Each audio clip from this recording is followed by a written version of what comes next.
My name is Lucas Bennett. I'm 38 years old, and for most of my adult life I've been known as three things: dependable, calm, and quiet. I live just outside Columbus, Ohio. I work as a senior IT systems analyst for a regional healthcare network. It's not flashy, it's not the kind of job people brag about at dinner parties, but it's steady, structured, predictable. In many ways, it mirrors how people have always seen me: the quiet one, the reasonable one, the man who doesn't make waves. If you asked my colleagues, they'd say I'm methodical. If you asked my neighbors, they'd say I'm polite. If you asked my ex-wife, she'd probably say I'm emotionally distant. And if you'd asked the judge in family court 2 years ago, before everything shifted, I suspect he saw me as the father fighting an uphill battle. Oh. This isn't a story about revenge. It's not a story about destroying someone who wronged me. It's about something far quieter than that. 2 years ago, my wife filed for full custody of our 6-year-old daughter. Full custody. With supervised visitation for me. I remember reading this paperwork at my kitchen table, my coffee going cold beside me. The language was clinical, controlled, carefully worded. It painted a version of me I barely recognized it: unstable, detached, inconsistent. The kind of father a court might hesitate to trust. And here's the truth. I didn't yell. I didn't call her in a rage.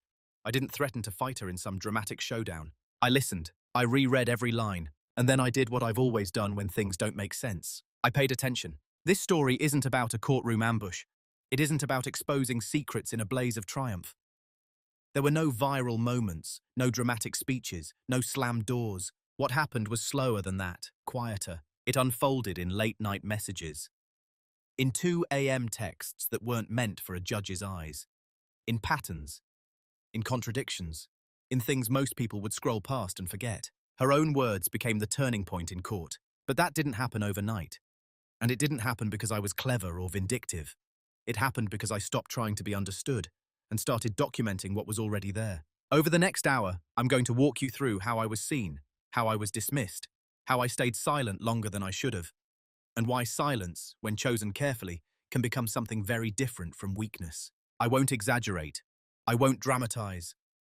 I'll tell you what I felt, where I failed, and where I finally stood still long enough for the truth to speak for itself. Because sometimes the most decisive moment in your life isn't when you raise your voice. It's when you don't. Have you ever been misunderstood so completely that defending yourself only seemed to make it worse? For most of my marriage, I wasn't the main character in the room. I was the steady background. When my wife, Emily, and I met, she was magnetic.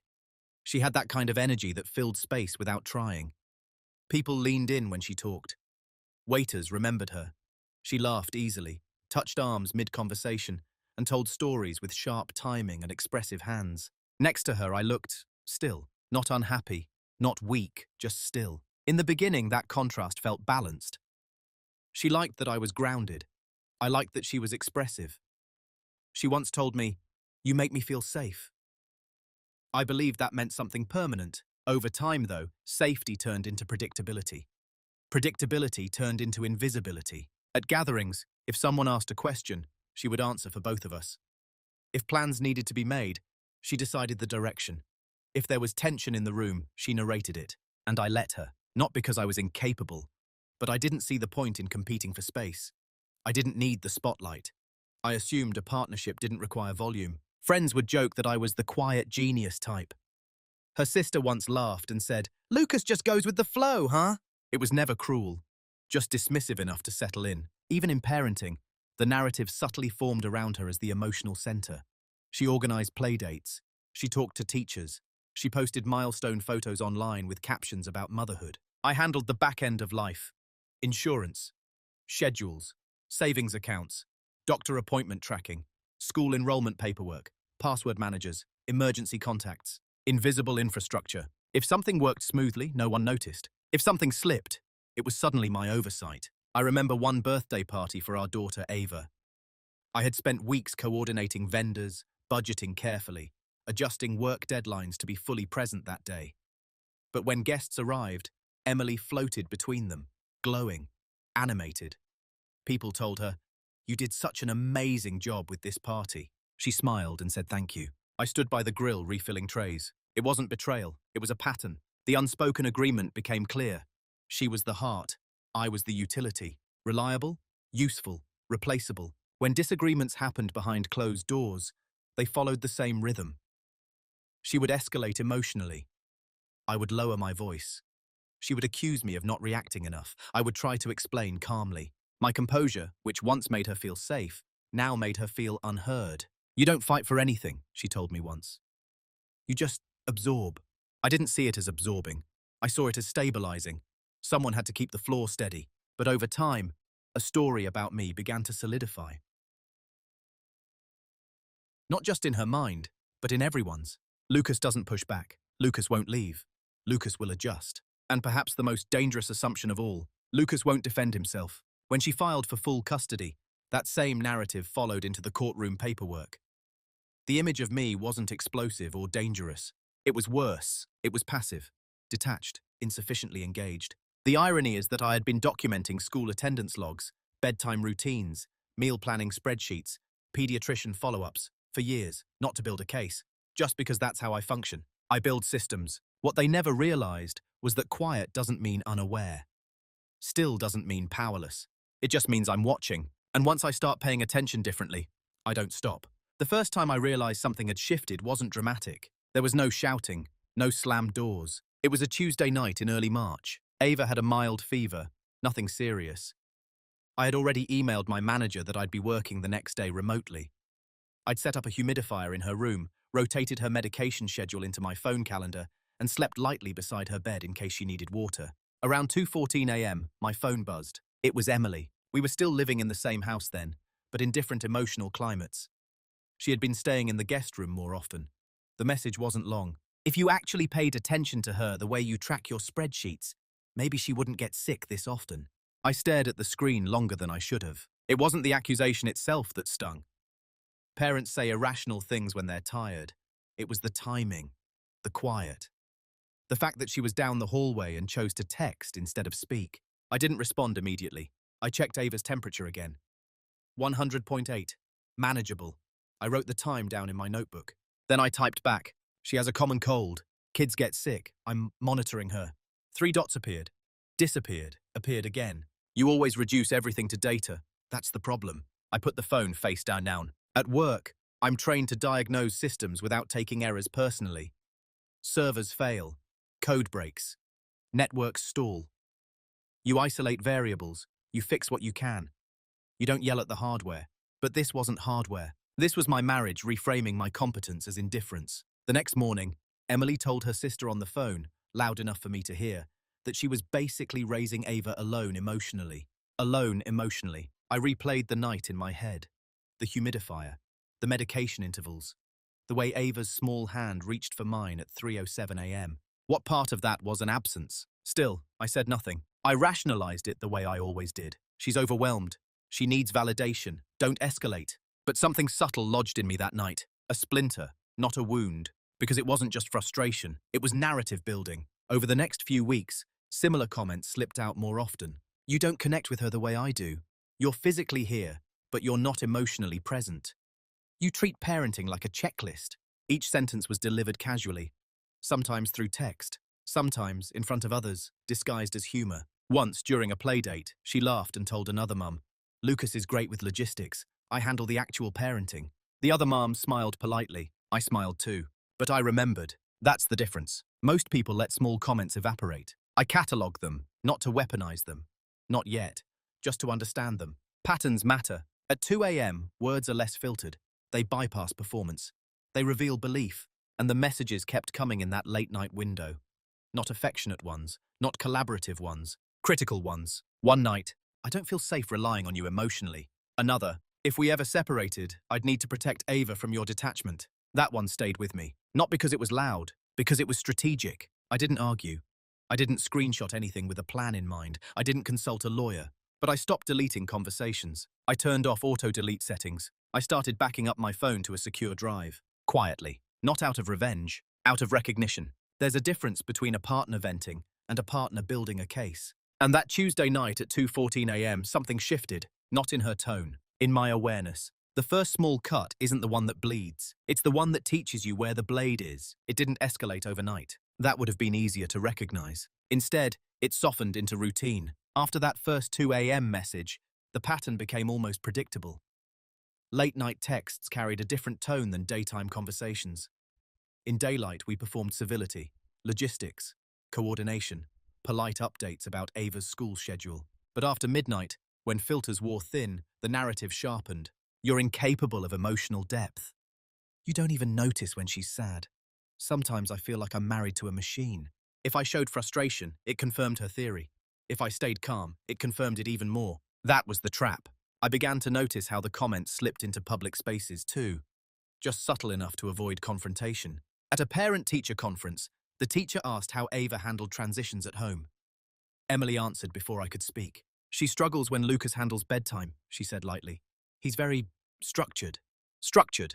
The teacher nodded thoughtfully, writing something down. I had handled bedtime 5 nights a week for 3 years. Ava never struggled. But in that moment, correcting Emily would have felt defensive. So I stayed quiet. Later in the car, I asked gently, "Why did you say she struggles with me?" She shrugged. "You take everything so literally. It's just energy." Energy. I started questioning my own perception. Maybe I was too rigid. Maybe calm looked cold. Maybe documenting routines came across as robotic. Self-doubt is quiet. It doesn't shout accusations. It whispers possibilities. And the more I tried to adjust, adding spontaneous outings, softening my tone, initiating more emotional check-ins, the more it seemed to confirm her stance that I was compensating. "You're trying too hard now," she told me once. There was no winning that equation. What unsettled me most wasn't the criticism itself. It was how easily others absorbed it. Her sister once pulled me aside at a barbecue and said, "You know Emily just needs more emotional engagement than you naturally give. That's not a flaw, it's just mismatch." Mismatch, as if fatherhood could be reduced to personality alignment. But I watched Ava closely. She came to me when she needed help solving a puzzle. She sat beside me quietly when she felt overwhelmed. She asked me to read the same chapter book every night because I did the voices steady. Children don't respond to press releases, they respond to consistency. Still, the repetition wore on me. Late-night messages continued. 2:03 a.m. 1:47 a.m. 2:26 a.m. Always when the house was silent. Sometimes paragraphs, sometimes single lines. "I'm starting to think you're emotionally unsafe. I don't think a judge would see you as primary parent material." That one made me pause. Not because it scared me, because it introduced an external audience. A judge. I reread it twice. The word choice wasn't accidental. It was predictive. Up until then, I had rationalized everything as marital strain, emotional misalignment, stress. But now there was language forming around custody, evaluation, protection. And I realized something important. When someone repeats a narrative long enough, they begin to believe it as truth. And when others hear it long enough, they stop questioning it. I wasn't being attacked loudly. I was being redefined quietly. And the most dangerous part, I had allowed it. Not out of weakness, but out of patience. Out of a belief that maturity meant absorbing discomfort. But normalization has a cost. Every unchallenged comment becomes precedent. Every quiet dismissal becomes documentation in someone else's memory. I didn't confront her. I didn't demand she stop. But I stopped assuming this was temporary. And for the first time, I began to consider a possibility I had avoided. What if she wasn't just expressing frustration? What if she were preparing the ground? There's a moment in every long relationship where you realize you're no longer being seen as a person. You're being cast in a role. It happened quietly for me, not during an argument, not during one of those 2 a.m. messages, but on an ordinary Saturday afternoon, while assembling a bookshelf for Ava's room. Emily stood in the doorway watching me tighten the final screw. "You're good at this stuff," she said. I nodded. She's straightforward." She crossed her arms, thoughtful. "You know, you're really reliable, just not connective." The sentence landed gently, almost kindly, but it defined something. Reliable, not connective. Useful, not central. Over time, I began to see the invisible job description I'd been assigned. Financial stabilizer, scheduler, problem solver, emotional backup character. I was the contingency plan, not the protagonist. At birthday parties, I handled parking logistics. At school meetings, I carried the folders. During family photos, I stood slightly behind. Even in disagreements, the dynamic was pre-written. She would express. I would absorb. She would escalate. I would de-escalate. And afterward, the conclusion was always the same. You just don't fight for things. But what she meant was different. She meant I didn't fight theatrically. I didn't interrupt. I didn't overpower. I didn't storm out. In her framework, passion required visible intensity. In mine, commitment required stability. Two definitions of strength, only one was considered legitimate. I started noticing how often I was spoken about instead of spoken to. At dinner with friends, she once said, "Lucas would survive on spreadsheets and black coffee if I didn't humanize him." Everyone laughed. I smiled. I smiled too.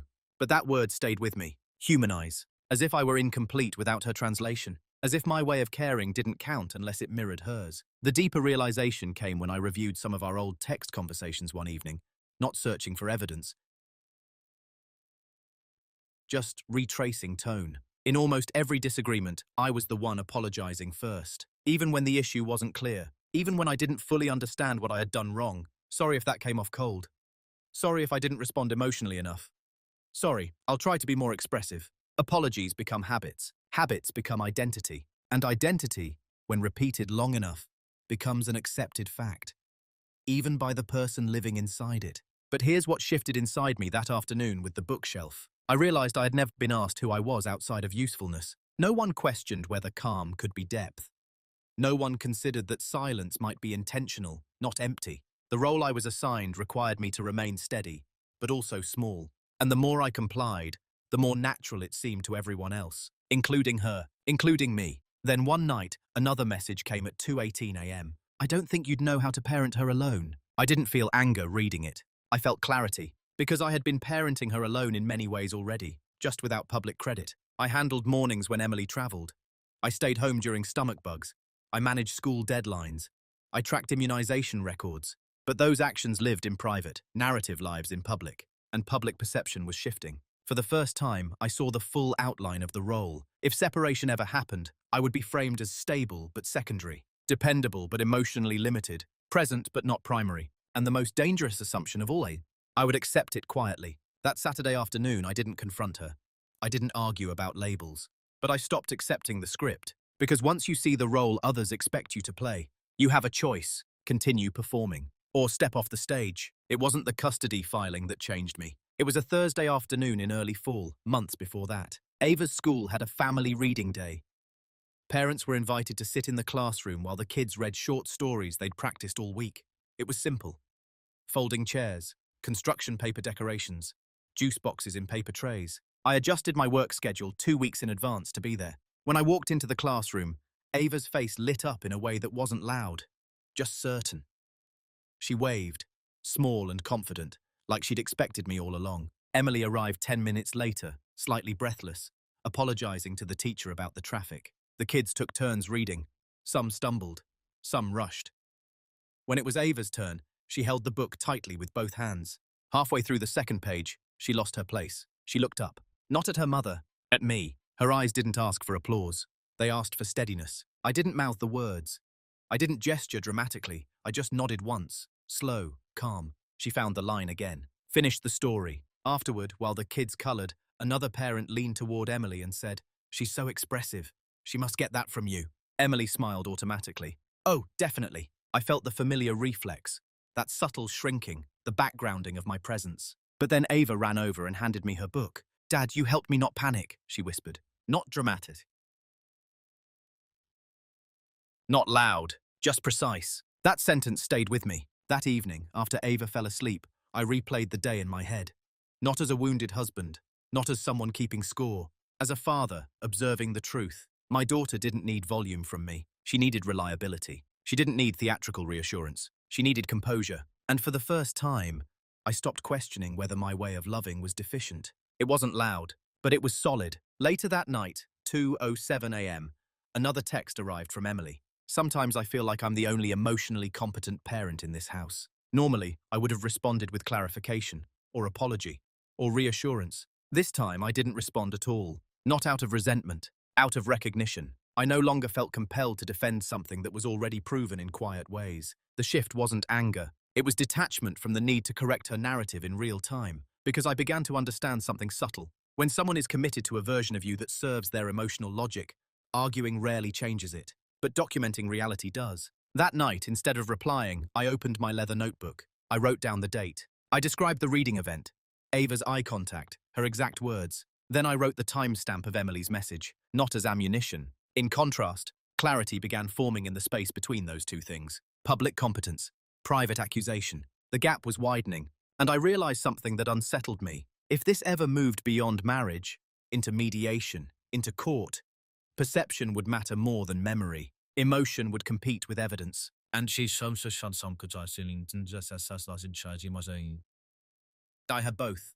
I just hadn't seen them as leverage until that night. Something in me went still in a new way. Not suppressed. Intentional. I stopped trying to win arguments. I started observing patterns. Because when you no longer seek validation from the person questioning you, you begin preparing for a different audience entirely. After that night, my silence changed. Before, it had been defensive. A way to prevent escalation. A way to keep the temperature in the room from rising. I thought restraint was maturity. Now it has become deliberate, strategic. When Emily sent late-night messages, I no longer rushed to respond. I read them carefully. I noted timestamps. I paid attention to wording. You lack emotional instinct. I worry about Ava's long-term development with you. I've been documenting things too. That last line was new. It wasn't emotional, it was procedural. I responded simply, okay, no argument, no defense. Silence unsettles people when they expect a reaction. Within minutes, another message followed. That's it. No pushback. This is exactly what I mean. I placed the phone down and turned it face down on the nightstand. The next morning at breakfast, she acted normally, casual, asking if I could pick up groceries after work. The duality was becoming clearer. Midnight. I'm unfit. Morning. Can you grab almond milk? And something inside me stopped absorbing it as confusion. It became data. At work, I started reading more about family court standards in Ohio. Not obsessively, not fearfully, just accurately. Primary caregiver metrics. Communication records. Patterns of hostility. Digital evidence admissibility. I learned that courts don't reward those who feel more expressive. They assess consistency, stability, documentation. The irony wasn't lost on me. The very traits she framed as emotional deficiency, structure, record-keeping, composure, were legally protective. Still, I didn't change my behavior toward Ava. That part mattered most. If anything, I became more present. Not performatively, just aware. I started keeping a shared digital calendar for all parenting activities, visible, transparent.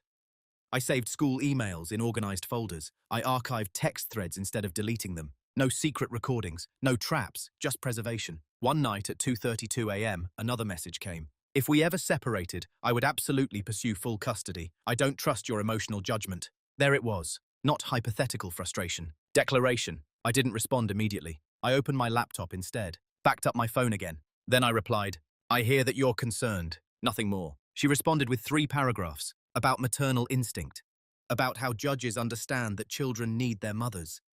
About how my calm demeanor could be misinterpreted as detachment. I read it twice. Then I went to sleep. The next morning, she asked if I could handle drop-off at school. I said yes. Silence, when chosen, creates space. And in that space, people reveal themselves more clearly. I noticed something else too. The more I refused to argue, the more detailed her messages became. Specific claims, hypothetical court language, assertions about fitness and evaluation. She was rehearsing, and she assumed I wasn't paying attention, because I'd never challenged the script before. What she mistook for weakness was actually containment. And containment, when sustained long enough, becomes strength. The day she officially filed for full custody didn't shock me. The paperwork referenced concerns about my emotional responsiveness and limited primary attachment. The phrasing was familiar. I had read versions of it at 2 a.m. for months. But here's what she didn't realize. By the time the petition was filed, I was no longer reacting emotionally. I was prepared structurally, and structure doesn't panic. It waits. When the custody petition arrived,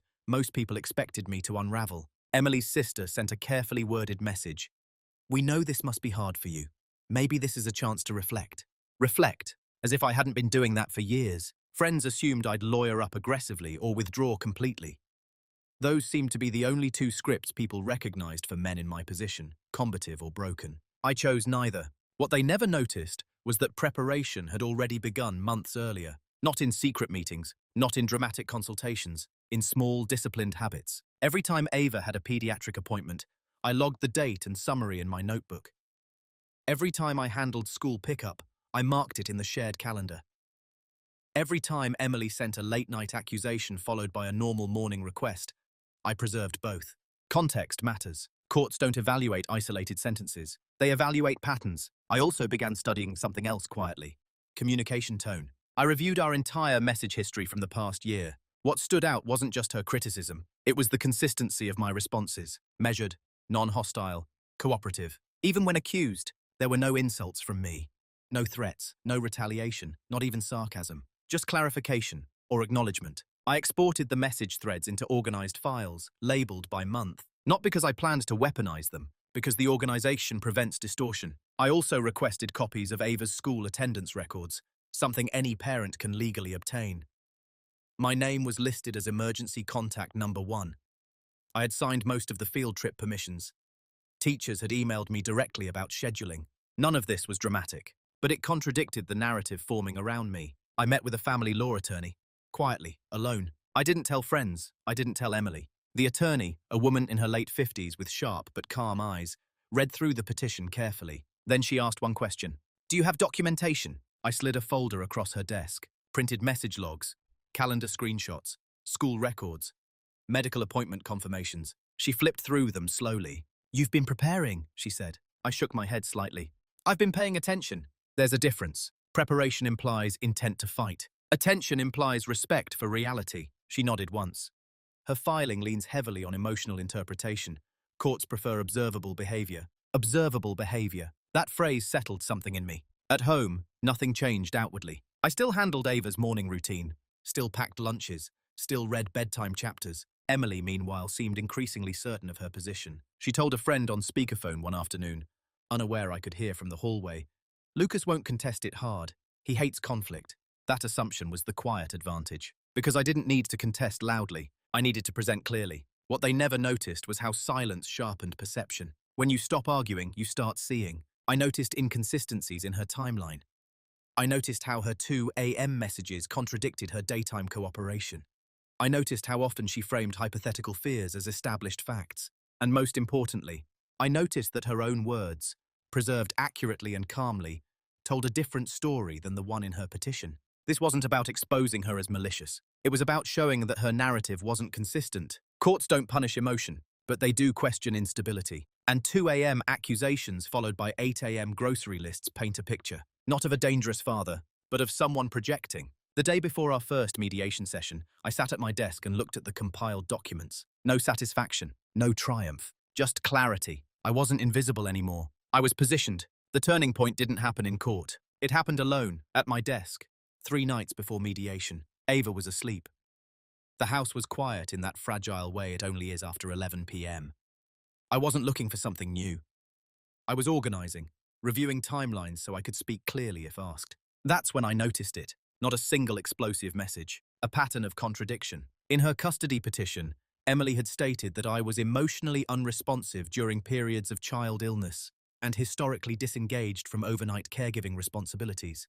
I opened the archived messages from March, the week Ava had that mild fever, 2:14 a.m. Her accusation that I didn't pay attention. 2:16 a.m. My response confirming medication and temperature. 2:19 a.m. Her critique of my data-driven detachment.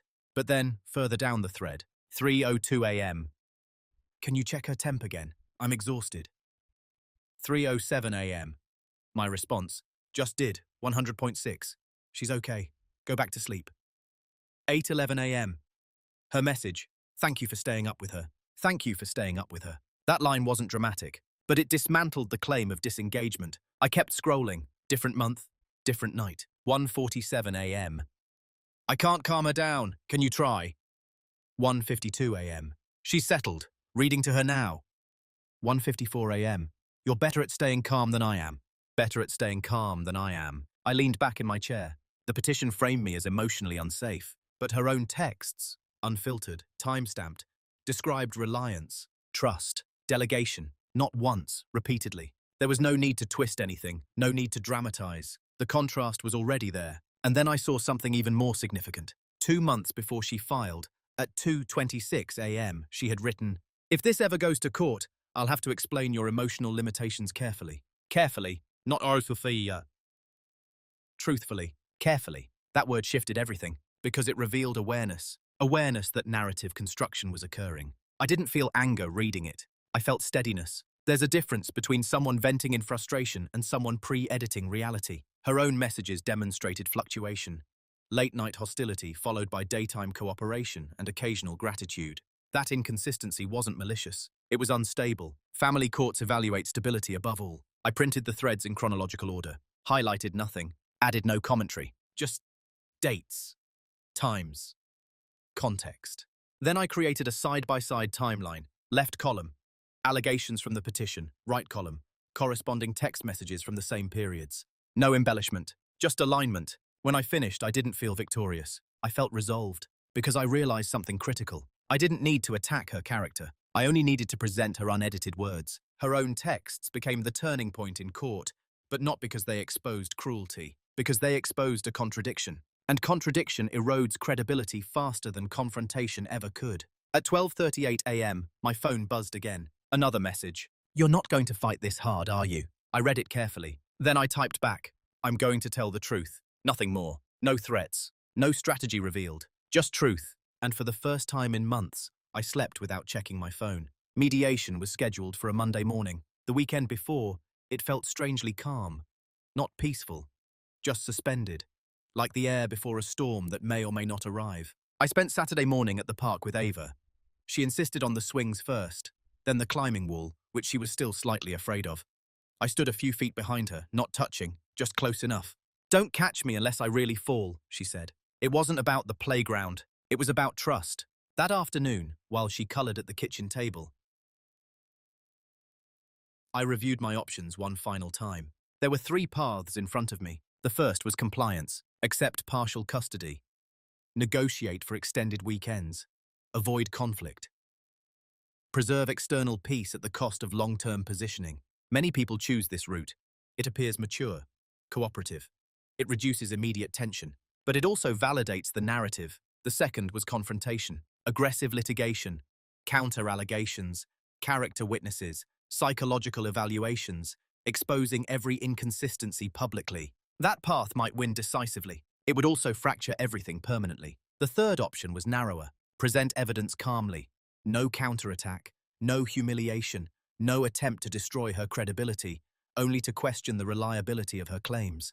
Minimal force, maximum clarity. I understood something important that weekend. This wasn't about winning custody as a trophy. It was about preventing a false precedent. If I accepted supervised or reduced custody based on claims I knew were inconsistent with reality, that label would follow me for years. School forms, medical decisions, travel permissions, limited primary attachment. Words have long shadows. On Sunday night, another 2 a.m. message arrived. Mediation will be easier if you're realistic about your role. Realistic. I stared at the word for a long time. Realistic about my role. The assigned role. Reliable but secondary.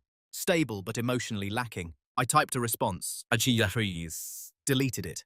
Typed again. Deleted again. Then I wrote, "My role is her father." That was the irreversible choice. Not defiance, not aggression.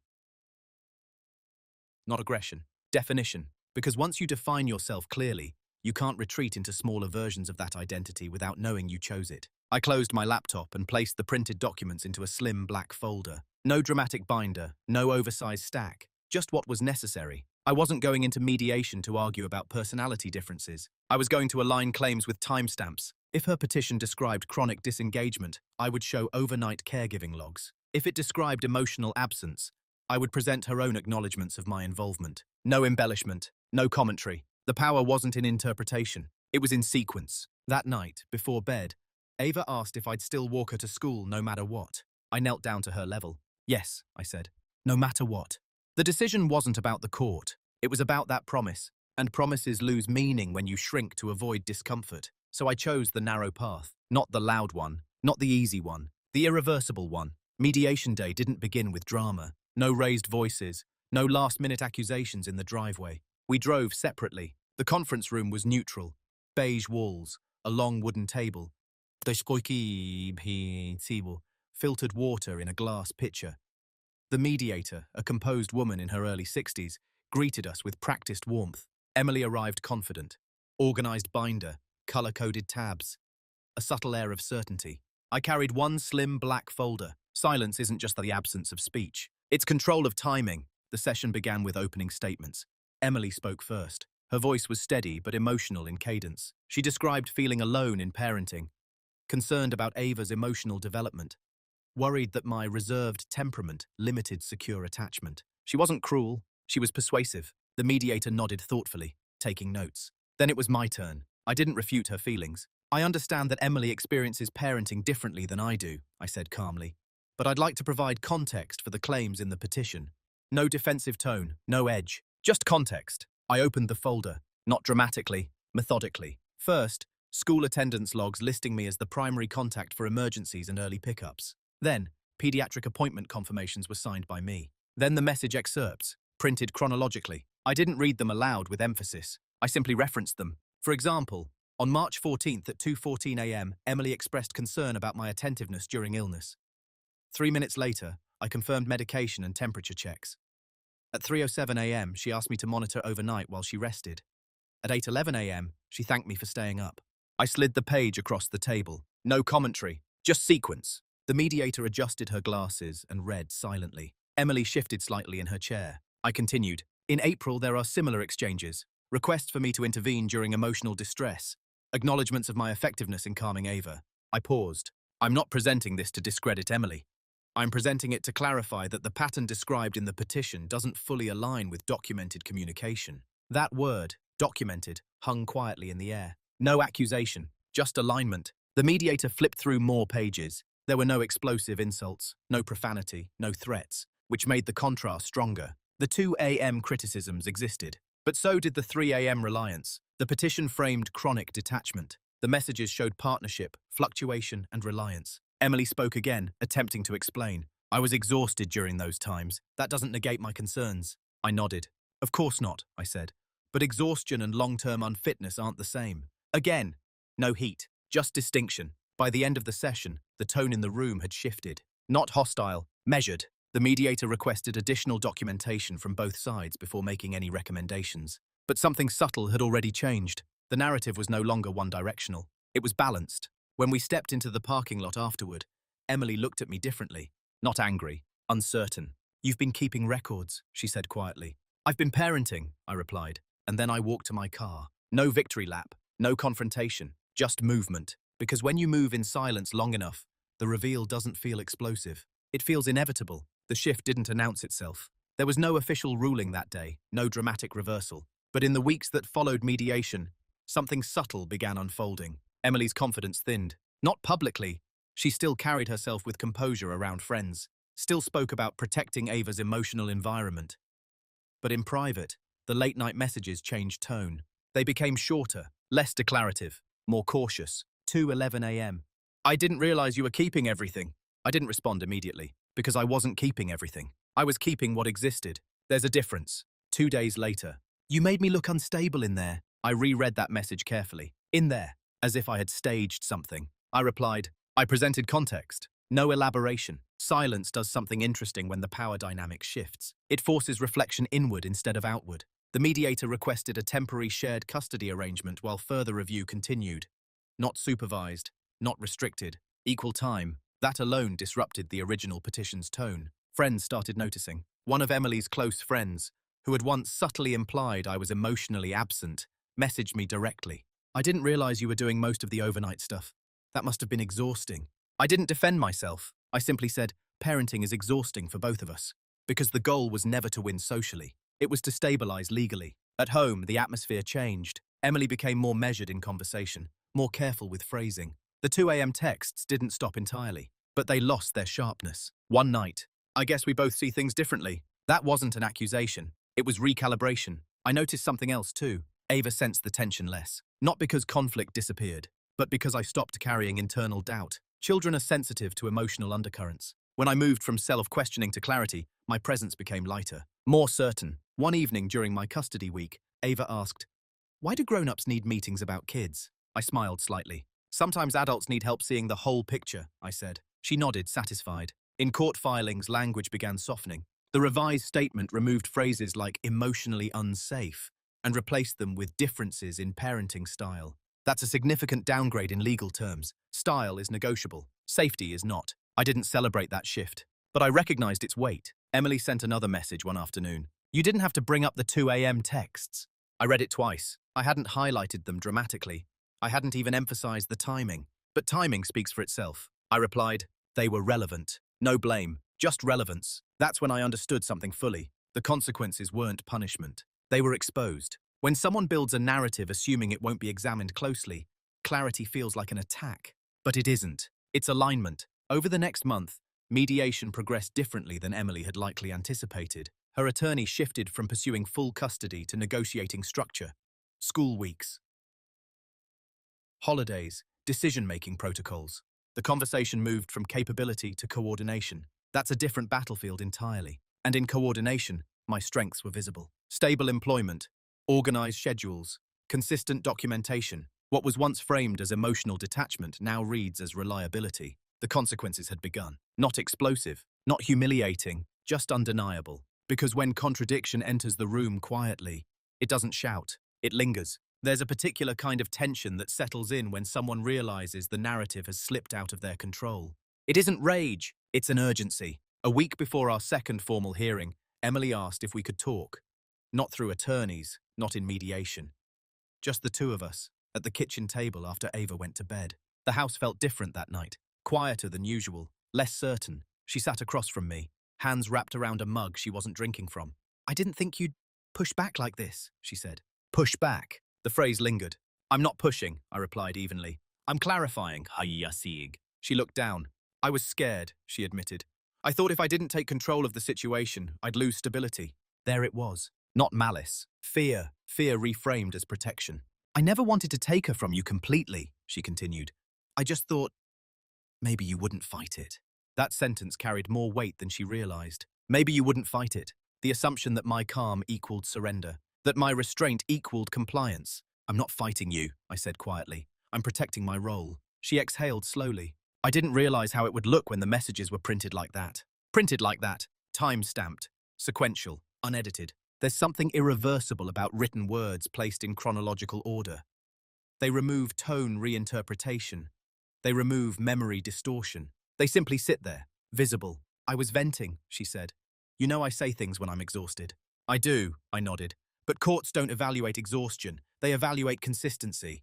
The room fell still. I wasn't lecturing. I was stating reality. She rubbed her temples. "My lawyer says the judge didn't like the instability angle."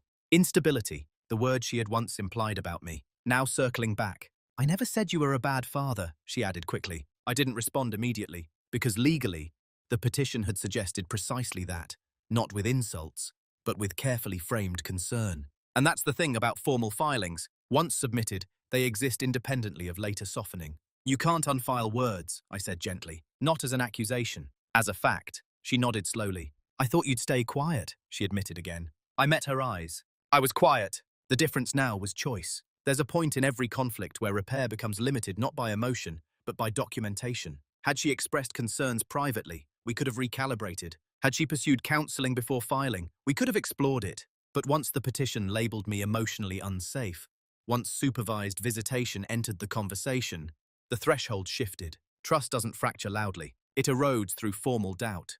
"I don't want this to get uglier," she said. "It doesn't have to," I replied. But ugliness isn't always volume. Sometimes it's permanence. The next hearing solidified a shared custody arrangement. Equal decision-making authority.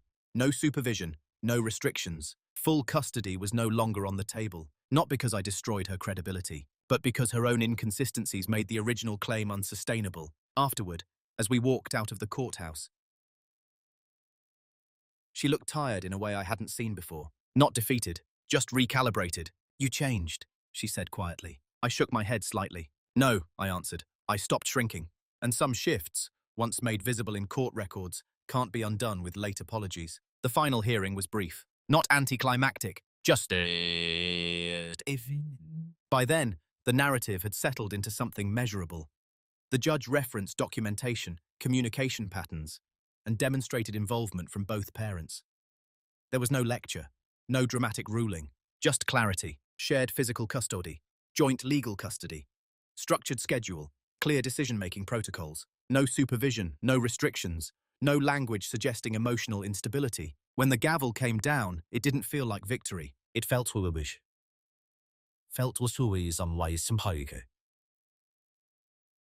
Equilibrium. Outside the courtroom, Emily and I stood a few feet apart near the exit doors. People moved around us, attorneys shaking hands, families whispering in relief or frustration. There was no crowd for us, just silence. She spoke first. I didn't think it would go this way. Her voice wasn't sharp, it wasn't defensive, it was reflective. I know, I said. She looked at me carefully, as if recalculating something she thought she understood for years. You never raised your voice, she said. Not once. That wouldn't have helped, I replied. She gave a small, almost reluctant nod. For a while, she admitted. I really believed you were emotionally absent. I didn't interrupt. I think, she continued slowly, I confused quiet with indifference. There it was, the misunderstanding distilled into one sentence. I'm not loud, I said. But I'm not absent. She held my gaze for a moment longer. I see that now. There was no apology ceremony, no dramatic reconciliation, no tears, just recognition. Recognition, when it arrives without force, carries weight. We walked to the parking lot together, not side by side, but not in opposition either. Before getting into her car, she paused. I shouldn't have used the word unsafe, she said. It wasn't shouted across a room. It was spoken evenly, almost clinically. Okay, I replied, because I didn't need an emotional confession. The court record already reflected the correction. What mattered more was how we would move forward. This doesn't mean we're enemies, she added. I never saw us that way, I said. That was true. Even during mediation, even while presenting her own messages as context, I never framed her as malicious. Fear can distort judgment, but distortion isn't villainy, it's instability. And instability loses weight when exposed to a sequence. She closed her car door gently. As I walked to mine, I felt something unfamiliar. Not triumph, not relief. Alignment. The story about me had been adjusted publicly, without humiliation, without aggression. Just evidence. Confrontation without heat doesn't create spectacle. It creates correction. And if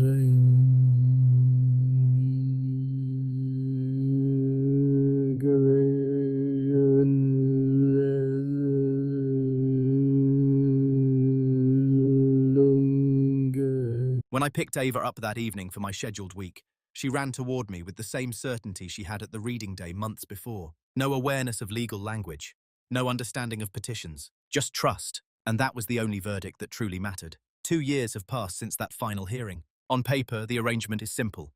Alternating weeks, shared holidays, joint decisions on school, healthcare and travel. In practice, it required something deeper than paperwork. It required identity recalibration. For most of my adult life, I believed being steady meant staying small. That composure required self-erasure. That maturity meant absorbing misinterpretation without correction. I don't believe that anymore. What changed wasn't my temperament. I'm still quiet, still methodical, still the kind of man who reads contracts twice and keeps receipts longer than necessary. But I no longer confuse silence with submission. Silence is now selective. If something misrepresents my role as a father, I address it, calmly, clearly, immediately. Not emotionally, not defensively, just accurately. Emily and I co-parent with structure. Our communication is concise.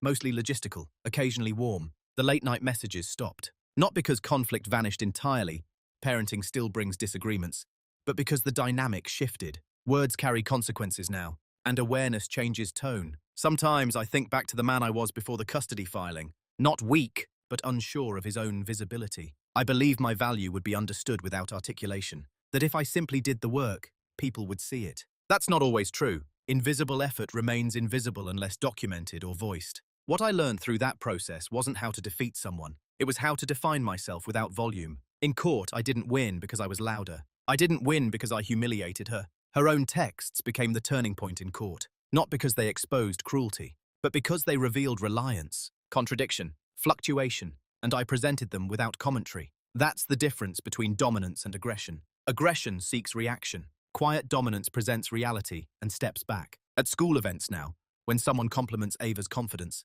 I don't look down or step aside. If she mentions that I helped her practice,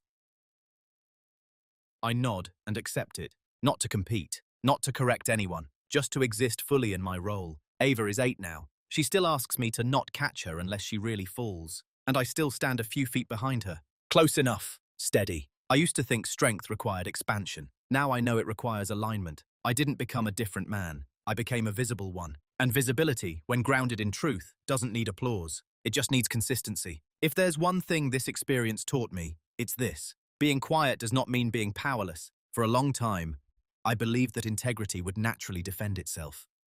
That if I stayed calm, stayed consistent, stayed decent, the truth would simply float to the surface. But truth doesn't float on its own. It needs structure. It needs documentation. It needs the courage to be presented when necessary. When my wife filed for full custody, I had a choice.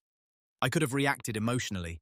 I could have tried to dismantle her character the way I felt mine was being questioned. Instead, I chose alignment. I chose to let her own words exist exactly as she wrote them, unedited, uninflamed, uninterpreted. Her own texts became the turning point in court, not because I weaponized them, but because I respected their weight. There's a quiet kind of strength in refusing to exaggerate, in refusing to shout, in refusing to humiliate someone just because you can. I never wanted Ava to see her parents as enemies. I wanted her to see something steadier, two adults correcting course without destruction. The court didn't reward the loudest voice. It responded to consistency, to sequence, to evidence over emotion, and maybe that's the deeper lesson. If you're someone who feels underestimated, misunderstood, reduced to a role you didn't choose, you don't have to become louder to be seen, but you do have to stop shrinking. Document what matters. Protect your integrity. Define your role before someone else does it for you.